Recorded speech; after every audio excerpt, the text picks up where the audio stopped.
സുഭാഷ് ആദ്യം ഇവിടെ വരുമ്പോൾ ശരീരം മുഴുവൻ ചതവ് വന്ന ഒരു അവസ്ഥയിലായിരുന്നു. നമ്മളപ്പോൾ ക്ഷതത്തിന് അതായത് ചതവിനുള്ള ചികിത്സ ലോക്കലായിട്ടുള്ള ഒരു ഇഞ്ചുറിക്കുള്ള ട്രീറ്റ്മെൻറ്റുകളാണ് തുടങ്ങിയത്. ലോക്കലായിട്ടുള്ള മരുന്നുകൾ അപ്ലൈ ചെയ്യുകയും ആൾക്കൊരു നല്ല റെസ്റ്റ് കിട്ടുന്ന രീതിയിൽ ഉള്ളിലേക്കുള്ള മരുന്നുകളും കൊടുത്തു. പിന്നെ ചില മരുന്നുകൾ ഒഴിച്ച് പാത്തിയിൽ നമ്മൾ ട്രീറ്റ്മെൻറ്റ് നടത്തുന്ന പാത്തിയിൽ കിടന്നുകൊണ്ട് ആളുടെ ശരീരത്തിലേക്ക് മരുന്നുകൾ ഒഴിച്ചു കൊടുക്കുന്ന ചികിത്സാ രീതിയുണ്ട്.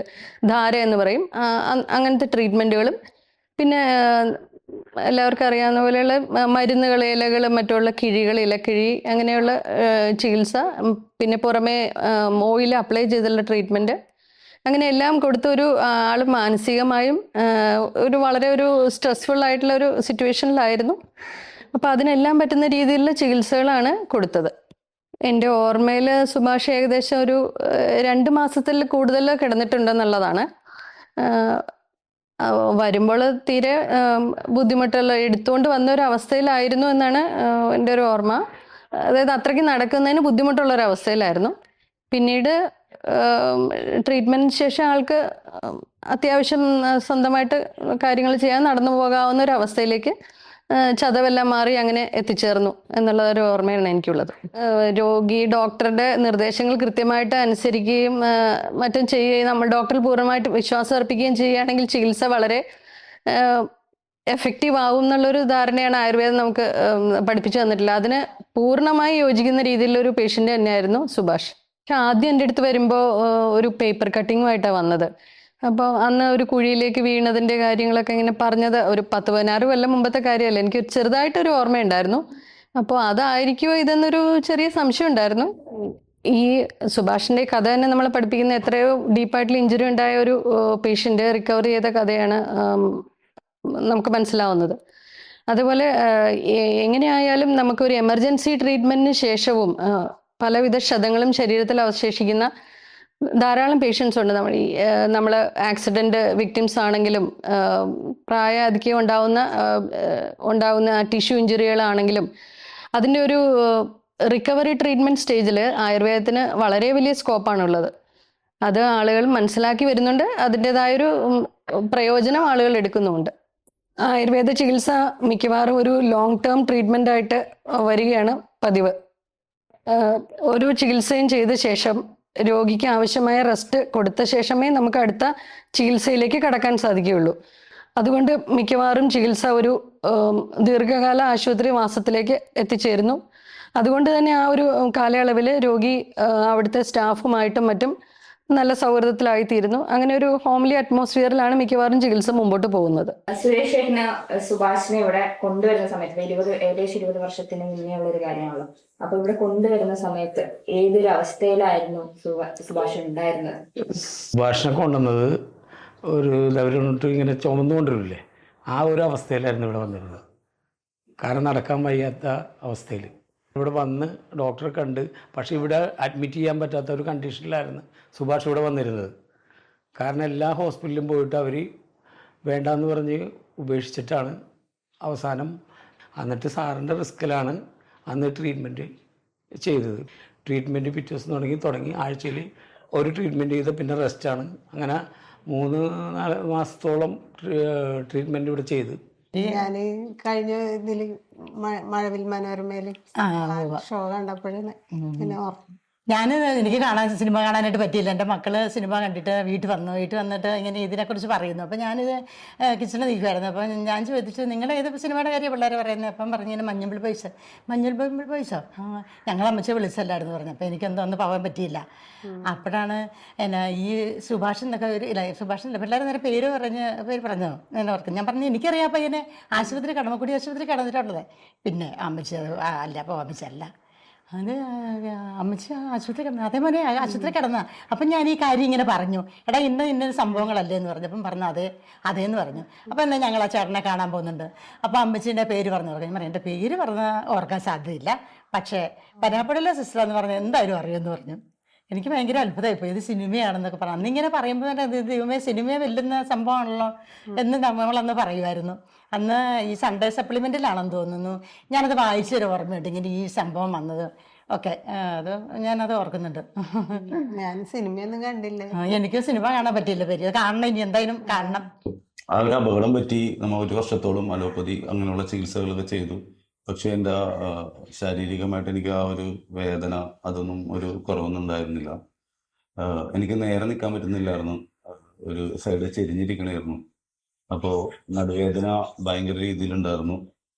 അപ്പോൾ അങ്ങനെ ഒരു സാഹചര്യത്തിലാണ് ആയുർവേദ ഹോസ്പിറ്റലിൽ കടമക്കുടിയിൽ ഞാൻ പോകുന്നതും അവിടുത്തെ ഡോക്ടർ ബിനു ഡോക്ടറെ കാണണം. അപ്പോൾ ആ ഡോക്ടർ എന്നോട് പറഞ്ഞൊരു കാര്യമുണ്ട്. ഡോക്ടർ എൻ്റെ കഥയൊക്കെ ഒരു പത്രത്തിലൂടെയൊക്കെ വായിച്ചിട്ടുണ്ടായിരുന്നു. അപ്പോൾ ഡോക്ടർ പറഞ്ഞൊരു കുറച്ച് ദിവസം സുഭാഷ് ഇവിടെ കിടക്കുക, എത്ര ദിവസം ഞാൻ പറയുന്നില്ല, ഞാൻ സുഭാഷിനെ എല്ലാം ശരിയാക്കി തരാം. അപ്പം തന്നെ നമുക്കൊരു ആത്മവിശ്വാസം കിട്ടി. ഒരു കുറച്ച് ദിവസം കിടക്കാൻ എന്നോട് പറഞ്ഞോളൂ. പക്ഷേ ഒരു 10-60 ദിവസത്തോളം ഞാൻ ഇവിടെ കിടന്നു. ഇലക്കിഴി, പൊടിക്കിഴി, പിച്ചു, വസ്തി, അങ്ങനെ കുറേ ചികിത്സാ രീതികളുണ്ട്. അതൊക്കെ നമ്മുടെ ഈ സുരേഷ് ഏട്ടനാണ് എന്നെ കിഴി പിടിച്ചതും കാര്യങ്ങളും ചെയ്തൊക്കെ. അങ്ങനെ 60 ദിവസത്തിന് ശേഷം നമ്മൾ ഒരു കുറച്ച് റെസ്റ്റൊക്കെ കഴിഞ്ഞപ്പോഴത്തേക്കും ഇന്ന് നിങ്ങളുടെ മുമ്പിൽ ഇങ്ങനെ സംസാരിക്കുന്ന രീതിയിലേക്ക് ഞാൻ എത്തിയിട്ടുണ്ടെങ്കിൽ അത് ഇവിടുത്തെ ഒരു ഡോക്ടറിൻ്റെ കഴിവും ആ ഒരു ചികിത്സയുടെ ഗുണമാണ്. ഞാനത് ഫ്ലവേഴ്സ് TV പറയുകയുണ്ടായിരുന്നു. അതിനുശേഷം ഈ ഇൻ്റർവ്യൂ അത് കണ്ടിട്ടാണ് ഇപ്പോൾ ഡോക്ടറിനെ കാണാനുള്ള സാഹചര്യം ഉണ്ടായത്. അപ്പോൾ ഇതിന് സാഹചര്യം ഒരുക്കി തന്ന നിങ്ങളോടും അതിൻ്റെ ഒരു നന്ദി. ട്രീറ്റ്മെന്റ് എടുത്തതിന് ശേഷം സുഭാഷിന് എത്ര സമയം എടുത്തു മൊത്തത്തിൽ? അതായത് ഇവിടെ സുഭാഷിനെ കൊണ്ടുവരുമ്പോൾ ഒരു പിന്നെ സുരേഷ് ഏട്ടൻ പറഞ്ഞത് ഒരു കൊട്ടയിലാണ് കൊണ്ടുവന്നത്, അത്രയും ഒരു മോശമായ ഒരു അവസ്ഥയിലായിരുന്നു ഉണ്ടായിരുന്നത്. അപ്പോൾ അതിനുശേഷം ട്രീറ്റ്മെന്റ് കഴിഞ്ഞതിന് ശേഷം, അതായത് നമ്മുടെ കടമക്കുടി ഹോസ്പിറ്റലിൽ നിന്ന് ട്രീറ്റ്മെന്റ് എടുത്തതിന് ശേഷം എത്ര സമയം എടുത്തു മൊത്തമായി ശരീരം ഭേദമാവാൻ? ഡോക്ടർ എന്ന് പറഞ്ഞൊരു കാര്യം ഉണ്ടായിരുന്നു. നമ്മൾ ചികിത്സ കഴിയുമ്പോൾ ബോഡി ഇളയ രീതികളിലേക്ക് വരും, കുട്ടിയുടെ പോലെ ആവും. അതിനുശേഷം പയ്യെ നമ്മൾ നടന്നാണ് പഴയ രീതിയിലേക്ക് ആവുള്ളൂ. അപ്പോൾ ഏകദേശം ഒരു മാസം കഴിഞ്ഞപ്പോഴത്തേക്ക് നമ്മൾ നോർമൽ രീതിയിലേക്കായി. അതിനുശേഷം പയ്യെ നമ്മൾ നമ്മുടെ ജോലികളിലേക്ക് ഏർപ്പെട്ടു. പിന്നെ അത് ഓട്ടോമാറ്റിക്കായിട്ട് അതങ്ങോട്ട് ശരിയായി. നമ്മൾ ആയുർവേദ ട്രീറ്റ്മെന്റ് സാധാരണ രീതിയിൽ എടുക്കുമ്പോൾ തന്നെ ഓരോ ട്രീറ്റ്മെന്റും കഴിഞ്ഞു കഴിഞ്ഞാൽ ഒരു ചെറിയ റെസ്റ്റോട് കൂടിയാണ് അടുത്തതിലേക്ക് കിടക്കുന്നത്. അപ്പോൾ തന്നെ രോഗിക്ക് കുറേ റെസ്റ്റ് കിട്ടും. ഇത് കഴിഞ്ഞാലും നമ്മൾ ഏകദേശം 1 മാസത്തോളം ട്രീറ്റ്മെന്റ് എടുത്ത പീരീഡോളം തന്നെ റെസ്റ്റ് വേണം എന്നാണ് സാധാരണ പറയുന്നത്. എങ്കിലും 1 മാസമെങ്കിലും റെസ്റ്റ് എടുക്കണം എന്നാണ് നമ്മൾ സാധാരണ രോഗിയോട് ഉപദേശിക്കാറ്.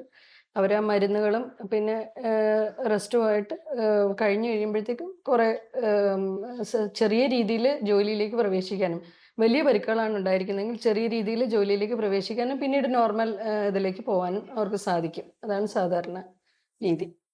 അതെ, ഡോക്ടർ വേറെ കാര്യം പറഞ്ഞിട്ടുണ്ടായിരുന്നു. പഥ്യം അങ്ങനെയുള്ള ഒരു ചെറിയ രീതിയിലൊക്കെ നമ്മളത് മെയിൻറ്റെയിൻ ചെയ്യണമെന്ന്. അപ്പൊ എന്നെ സംബന്ധിച്ച് ഞാനത് പൂർണ്ണമായിട്ട് നോക്കി. അതുകൊണ്ടാണ് ആ ഒരു ചികിത്സ എന്നെ പൂർണ്ണ രീതിയിൽ എന്നെ. സുഭാഷിന്റെ ഏറ്റവും വലിയ പ്രത്യേകത എന്താണെന്ന് വെച്ച് കഴിഞ്ഞാൽ സുഭാഷ് പറയുന്നതെല്ലാം അതേപടി ചെയ്യുമായിരുന്നു. അതുകൊണ്ട് കൂടിയാണ് ട്രീറ്റ്മെന്റ് അത്രയും വിജയിച്ചതും. അങ്ങനെ ഒരു സക്സസ് സ്റ്റോറി പറയാനായിട്ട് സുഭാഷ് നമ്മുടെ കൂട്ടത്തിൽ ഉണ്ടാകുന്ന ഒരു സാഹചര്യം ഉണ്ടായത്.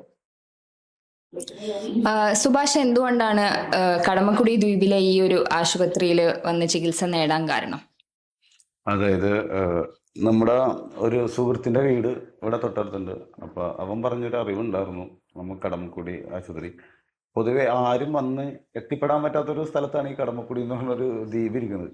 പക്ഷെ ഇവിടെ വന്നു കഴിയുമ്പോൾ മറ്റുള്ള ഹോസ്പിറ്റലിലെ പോലെയല്ല, ആൾക്കാർ കുറവായതുകൊണ്ട് തന്നെ എല്ലാവർക്കും ആ രീതിയിലുള്ള ചികിത്സയും കാര്യങ്ങളായിരിക്കും കിട്ടുന്നത്. നമുക്കൊരു മറ്റുള്ളവർക്ക് തിരക്കായത് കാരണം കൊണ്ട് നമ്മൾ ശ്രദ്ധിക്കാനും കാര്യങ്ങളും അത്ര ഇത് കിട്ടണമെന്നില്ല. പക്ഷെ ഇവിടെ നമ്മളെ ആവശ്യത്തിന് നമ്മളോടുള്ള കാര്യങ്ങൾ, നമ്മുടെ അസുഖം മാറുന്നവരെ ഇവിടെ ഇരുന്ന് ഇവിടെ കിടന്ന് ചികിത്സിക്കുക, അതിനുള്ളൊരു ഫെസിലിറ്റി അന്നത്തെ കാലത്ത് ഇവിടെ ഉണ്ടായിരുന്നു. നമ്മളൊരു വീട്ടിൽ നിൽക്കുന്ന ഒരു പ്രതീതിയാണ്.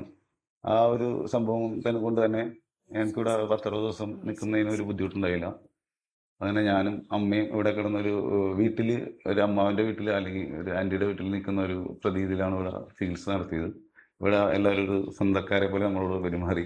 സുരേഷ് ചേട്ടനൊക്കെ നമ്മുടെ ചേട്ടന്മാരെ പോലെ കളിച്ച് ചിരിച്ച് കാര്യങ്ങളൊക്കെ ചെയ്ത് അതുപോലെയൊക്കെ തന്നെയാണ് നമ്മളൊരു ചികിത്സ. ഒരു രോഗിയാണെന്നുള്ള തോന്നൽ എനിക്കുണ്ടായിരുന്നില്ല. അതുപോലത്തെ ഒരു അവസ്ഥയിലാണ് ഇവിടെ ചികിത്സ നടന്നത്. ട്രീറ്റ്മെന്റിന് ശേഷം ആയുർവേദം എന്ന ചികിത്സാ മേഖലയെക്കുറിച്ച് സുഭാഷിനുള്ള ഒരു കാഴ്ചപ്പാട് എന്താണ്? നമ്മൾ ഇതിനു മുമ്പ് മറ്റ് പല ചികിത്സാ രീതികളും തേടിയിട്ടുണ്ടായിരുന്നു.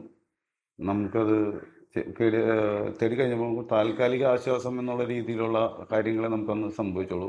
ചികിത്സ ഇടുമ്പോൾ ആ ഒരു പെയിന് കുറവ് കാര്യങ്ങളൊക്കെ ഉണ്ടാവും. പിന്നെ കുറച്ച് കഴിയുമ്പോൾ അത് വീണ്ടും വരും. അങ്ങനെയുള്ള സംഭവങ്ങളൊക്കെ ആയിരുന്നു. ഈ ആയുർവേദ ചികിത്സ കഴിഞ്ഞപ്പോഴാണ് നമുക്കതൊരു ശാശ്വതമായിട്ടുള്ള രോഗത്തിനുള്ളൊരു ശമനം കിട്ടിയത്. അത് തന്നെയാണ് എനിക്ക് പറയാനുള്ളത്. ഇവിടുന്ന് ചികിത്സിച്ച് സുഭാഷിന് ഏകദേശം അസുഖങ്ങളൊക്കെ ഭേദമായിരുന്നല്ലോ. അപ്പോൾ അതിനുശേഷം സുഭാഷിന്റെ ഫ്രണ്ട്സിനോ റിലേറ്റീവ്സിനോ ആയുർവേദത്തെ റെക്കമെൻഡ് ചെയ്യുകയോ അല്ലെങ്കിൽ ഇവിടുന്ന് വീണ്ടും ചികിത്സകൾ എടുക്കാൻ റെക്കമെൻഡ് ചെയ്യുകയോ ചെയ്തിരുന്നോ? തീർച്ചയായിട്ടും.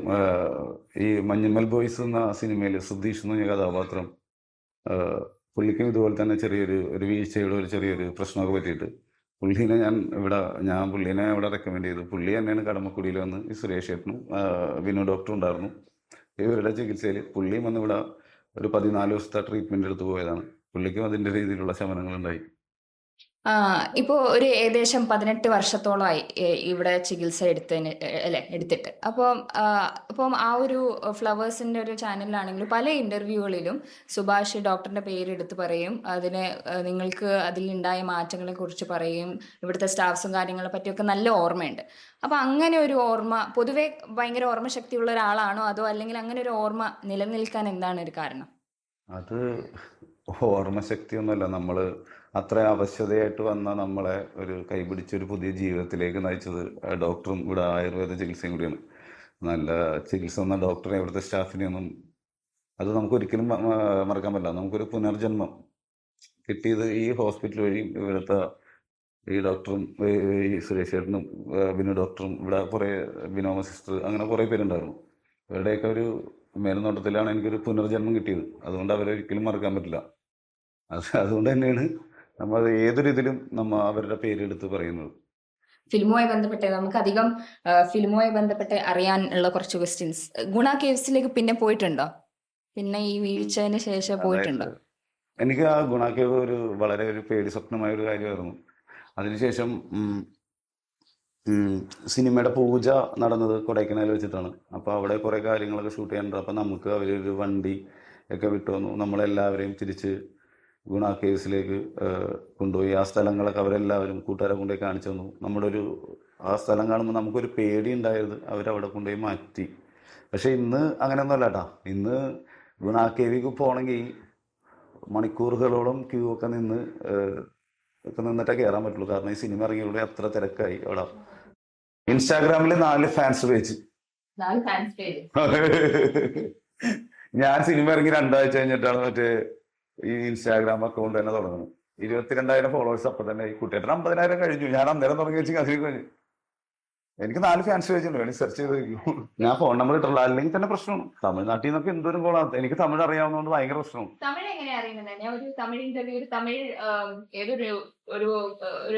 ഞാൻ ചെറുപ്പം തൊട്ട് തമിഴ് സിനിമ കാണും. അതെ, ഞാനെന്ത് സാധനം പറ്റുന്ന തമിഴ് കണ്ടുകൊണ്ട് എനിക്ക് തമിഴ് സിനിമ ഭയങ്കര ഇഷ്ടമാണ്. എവിടെ ചെന്നൈന്നൊക്കെ വിളിച്ചിട്ട് സുഭാഷ് കുട്ടിപ്പാപ്പയോടെ കൊഞ്ചം പേസ് 8 വാട്ടി പാത്രക്ക് നീ തൊന്തരുവാണ്, നീ ഒന്ന് പേസി കൊഞ്ചം പേസി പുരിയ വൈ എന്നൊക്കെ പറഞ്ഞ് എന്താണെന്നറിയാമോ.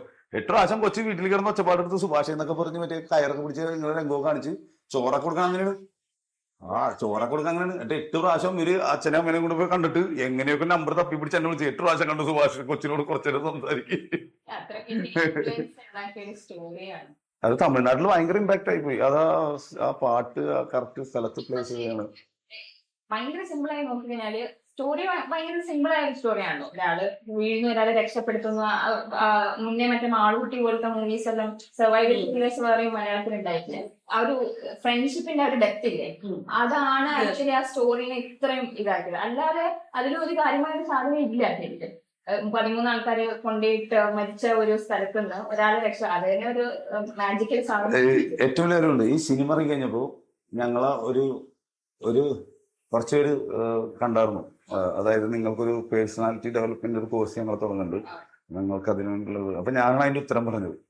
അതായത് ഞങ്ങൾ എങ്ങനെയാണോ അതാണ് സിനിമയിൽ ഈ ലോകം കണ്ടത്. ഞങ്ങൾ അങ്ങനെ തന്നെ ഇരുന്നായി. ഞങ്ങൾ മാറാനൊന്നും ഉദ്ദേശിക്കുന്നില്ല. അതാണ് ഞങ്ങളുടെ നാട്ടുകാരെ എല്ലാവരും നമ്മൾ എങ്ങനെയാണെന്ന് സിനിമയിലൂടെ കണ്ടതാണ്. പേഴ്സണാലിറ്റി ഡെവലപ്മെന്റ് കോഴ്സൊന്നും നമുക്ക് ആവശ്യമില്ല. നമ്മൾ അങ്ങനെ തന്നെയാണ്. നമുക്കൊരു സിനിമ വന്നുകൊണ്ട് നമ്മൾ മാറുന്ന കാര്യമുണ്ടോ? അതായത് നമ്മുടെ സാറിന്റെ കരിയറിലെ വലിയൊരു സംഭവമാണിത്. സുഭാഷിനെ ദൈവത്തിന്റെ ദൈവം തമ്പുരാൻ കാത്തു അതെ ഈ ഞാൻ എപ്പോഴും ആലോചിച്ചിട്ടുണ്ട് എനിക്ക് എന്തിനാണ് ഒരു